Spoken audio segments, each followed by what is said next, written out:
Let's go, my dear Scorpio. Let's go, let's go, let's go. First 15 days of July, mga my dear Scorpio. This is from July 1 hanggang July 15. And this is a general reading. Scorpio.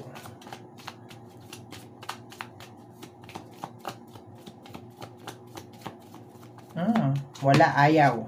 Kakat na lang natin, my dear, ha? Ayun. Eto.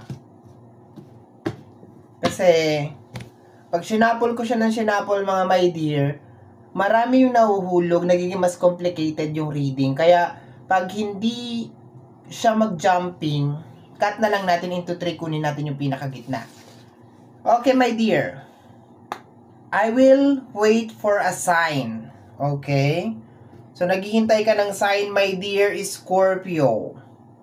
Sa kung ano yung susunod mong gagawin, my dear, you are waiting for a sign. Tingnan natin. Why you are waiting for a sign? Why? Why utan gaway por agit? Why? Tingnan natin, my dear Scorpio. Naghihintay ka daw ng sign from you. I will wait for a sign from you pala to. I will wait for a sign from you. Okay, so posibleng double energy siya. You are waiting a sign from the universe or you are waiting for a sign galing sa isang energy. Okay, clarify ko lang, linawin ko lang yung energy na yon. Okay. We have here energy of loneliness. Okay? Energy of loneliness, mga my dear. So, marami daw sa inyo, my dear, ang nakakaramdam ng kalungkutan sa first 15 days of July. Parang pakiramdam ko, my dear, meron nagkukos ng loneliness sa'yo.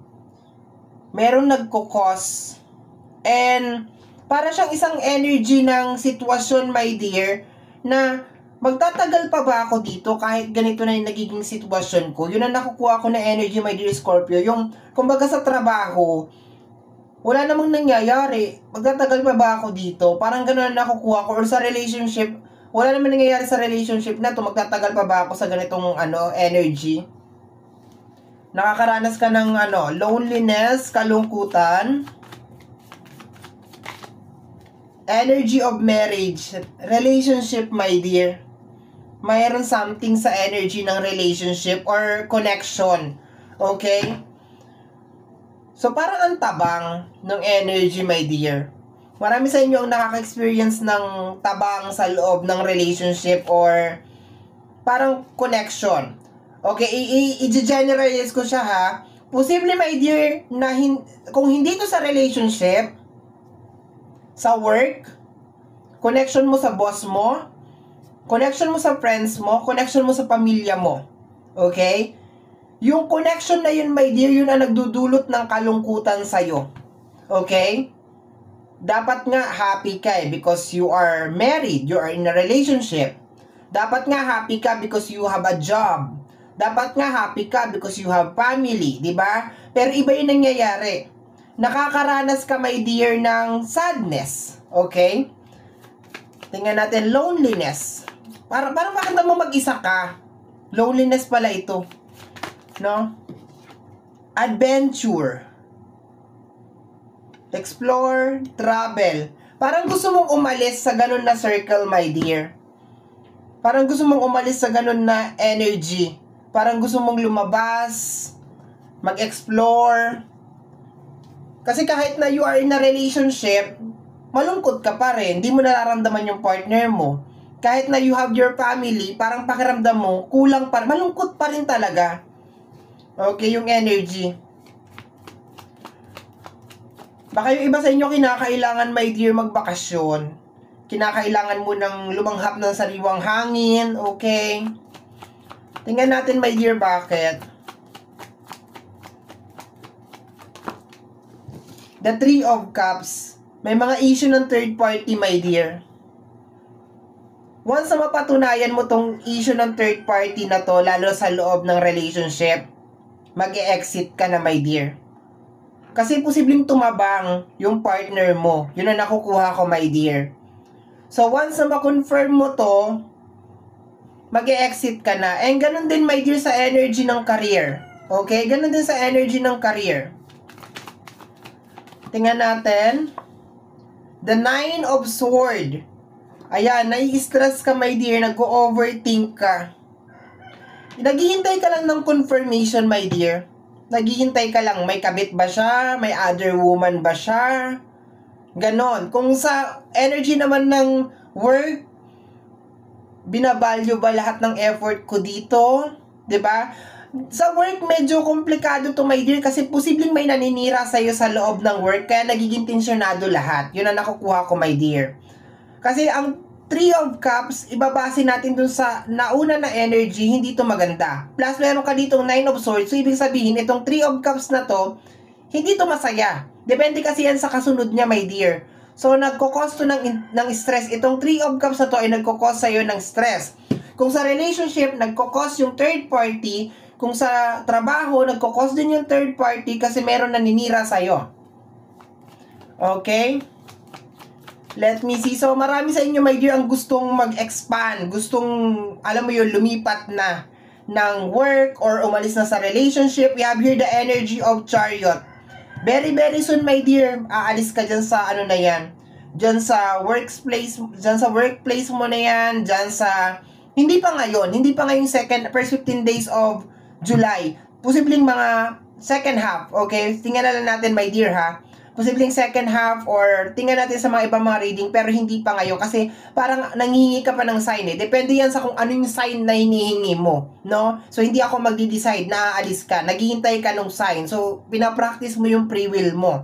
Pag dumating na yung sign, mag-e-exit ka na. Pero nakukuha ko dito na mag-e-exit ka.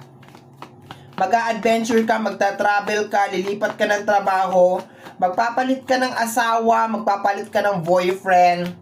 Yun ang nakukuha ko, my dear. Kasi nagkukos na talaga sa'yo ng stress, okay? We have here the Ace of Swords. Mahirap na desisyon, my dear, pero gagawin mo. So, yun yung pinaka-eksena, my dear Scorpio, ng first 15 days of July.